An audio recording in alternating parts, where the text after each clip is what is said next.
The speaking wire, the battle for the telephone, a world of dots and dashes. In the mid-19th century, the world was bound by invisible threads. This was the age of the telegraph. Messages flashed across continents and oceans at the speed of light, but they were impersonal dots and dashes, Morse code. To send a message, it had to be encoded, and at the other end, decoded. It was fast, but it was not a conversation. The dream of a speaking telegraph was in the air. What if the wire could carry not just clicks, but the human voice itself? What if you could speak to someone hundreds of miles away, as if they were in the next room? The idea seemed like science fiction, but several brilliant minds, in different parts of the world, were closing in on making it a reality. False starts and the musical telegraph. The history of the telephone is filled with dead ends and near misses. As early as 1861, a German inventor named Johann Philipp Reis demonstrated a device he called the telephone. It could transmit music and muffled sounds. A famous anecdote claims the only intelligible phrase it ever transmitted was, "The horse does not eat cucumber salad." The problem for Reis and others before him was conceptual.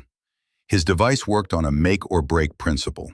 The sound wave made a contact vibrate, opening and closing the circuit, like a telegraph key. This could transmit the pitch of a sound, but not its timbre or articulation. A voice just became a buzz. Meanwhile, in the United States, two men were neck and neck in a different race to create a harmonic telegraph. This was a device that would allow multiple telegraph messages to be sent simultaneously over a single wire, using different musical frequencies. Those two men were Elisha Gray, a professional inventor, and Alexander Graham Bell, a self-taught professor and a teacher of the deaf. Bell was obsessed with sound. His mother and his wife were both deaf, and his entire life revolved around acoustics and the mechanics of speech. He wasn't trying to invent the telephone, so much as solve the problem of multiplexing the telegraph. But his deep understanding of the human ear gave him a key that others lacked. The breakthrough, the plucked reed and the liquid transmitter. The breakthrough came on June 2nd, 1875. Bell and his assistant, Thomas Watson, were working in their Boston workshop on the harmonic telegraph. They were in separate rooms with a transmitter and receiver. On Watson's transmitter, one of the steel reeds had accidentally been screwed down too tightly. Watson tried to free it, plucking it repeatedly. In the other room, Bell, with his ear pressed to his receiver, suddenly heard not just the fundamental note of the reed, but its overtones, the complex, rich sound of its twang. He understood.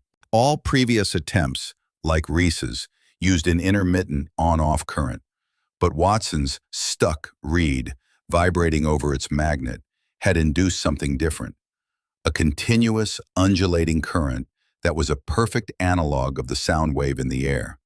Bell realized that to transmit speech, he didn't need an on-off current. He needed a current that varied its intensity exactly as the sound wave varied the density of the air. This was the theory. Now he needed a practical method. How could a voice create such a current? Bell theorized that a diaphragm, vibrated by the voice, like an eardrum, could alter the resistance in a circuit. The greatest race in patent history. This is where the story gets messy. Bell began working on a device to use this variable resistance idea. On February 14, 1876, Bell's lawyers filed his patent application. They described two methods, including one where a needle attached to a diaphragm vibrated in a conductive liquid, like acidulated water, changing the circuit's resistance. By an incredible coincidence, just hours later on that very same day, Elisha Gray filed a patent caveat, a notice of intent to patent, for a very similar design, also using a liquid transmitter. The race was won by a matter of hours. On March 7, 1876, Bell was issued U.S. Patent 174,465. It is widely considered the most valuable patent in history. It gave Bell the rights not just to a specific machine, but to the entire concept of transmitting speech using an undulating electrical current. Controversy erupted. Had Bell seen Gray's filing before finalizing his own?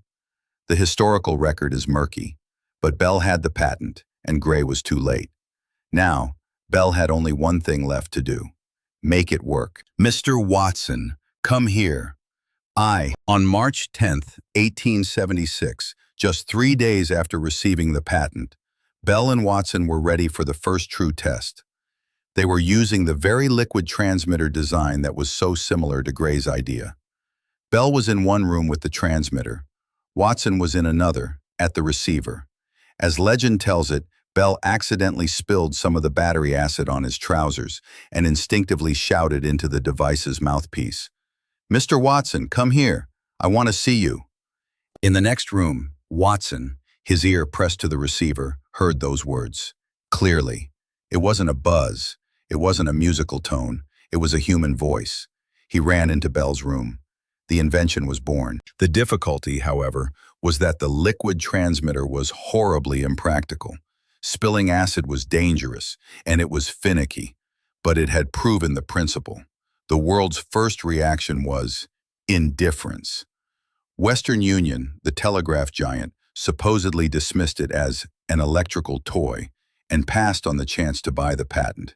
That all changed in June 1876, at the Centennial Exposition in Philadelphia.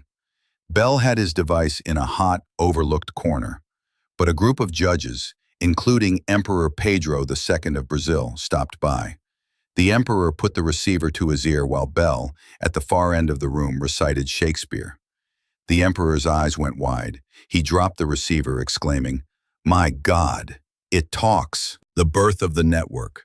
The Philadelphia demo was a public relations sensation, but one final, massive difficulty remained: utility.